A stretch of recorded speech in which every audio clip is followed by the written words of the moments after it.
À l'extérieur du commissariat, le chef de la police, voyant la situation, prit ses armes et s'apprêta à avancer pour chasser Terry.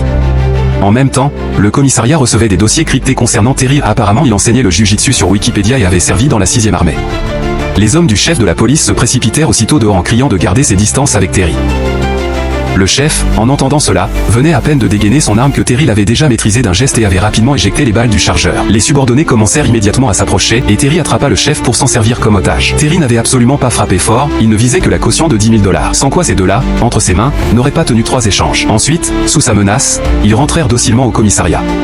L'arrogance affichée par le chef quelques instants auparavant avait désormais complètement disparu de son visage. Terry ordonna à la policière de leur passer les menottes puis, d'un geste, il désactiva le système de surveillance.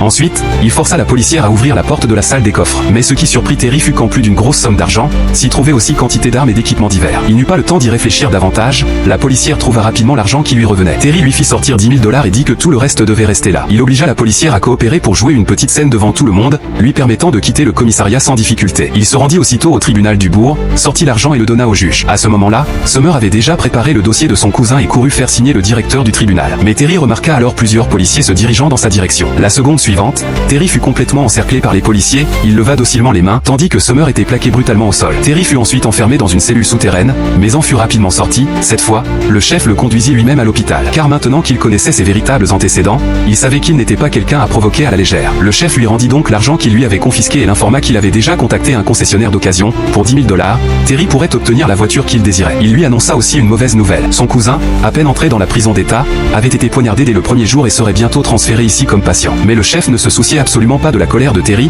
il lui donna seulement 2 choix, soit quitter définitivement la ville avec la voiture et ne plus jamais revenir, soit être arrêté et ne plus jamais en sortir. Quand Terry revit enfin son cousin, celui-ci était déjà devenu un cadavre froid. Ce résultat rendit Terry fou de rage, mais il finit par se résoudre à quitter cet endroit plein d'ennuis. Summer l'escorta hors de la ville, suivi et surveillé par des voitures de police jusqu'à ce qu'il soit réellement parti. Il pensait que l'affaire allait se terminer ainsi, mais sans savoir que Summer deviendrait elle aussi la cible de représailles. En pleine nuit, Summer se réveilla soudain et aperçut une silhouette à sa porte. Paniquée, elle se cacha dans la salle de bain, mais y découvrit une seringue sur le lavabo, ainsi qu'une marque de piqûre sur son bras. En réalité, un policier était entré chez elle pendant son sommeil pour lui injecter une substance interdite. Summer, affolé, appela immédiatement Terry. En recevant son appel, Terry fonça au volant de sa nouvelle camionnette vers sa maison.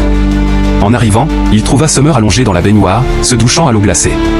Elle savait parfaitement ce que la police voulait, s'il allait à l'hôpital, quelqu'un le dénoncerait, ce qui lui ferait perdre son emploi au tribunal et, par conséquent, la garde de sa fille. Le lendemain matin, Summer arriva au tribunal, mais le garde lui transmit que le directeur voulait la voir. En voyant le petit mot, Summer comprit immédiatement. Comme prévu, le tribunal avait déjà reçu un signalement l'accusant de consommation de drogue. Bien qu'elle ait nié avec force, le directeur lui demanda quand même de faire un test urinaire. Summer, en larmes, se sentit impuissante, plus aucun moyen de renverser la situation. Juste après avoir quitté la maison de Summer, Terry fut rapidement repéré par un policier corrompu, qui l'arrêta. Une autre voiture de police bloqua la route devant lui. Le policier lui ordonna d'éteindre le moteur et d'ouvrir la porte côté conducteur. Terry expliqua qu'il avait une urgence et devait retourner en ville, mais le policier affirma que ses actions étaient une provocation envers l'autorité du chef. Il jeta une arme dans la voiture de Terry, et avec une autre arme encore, tira.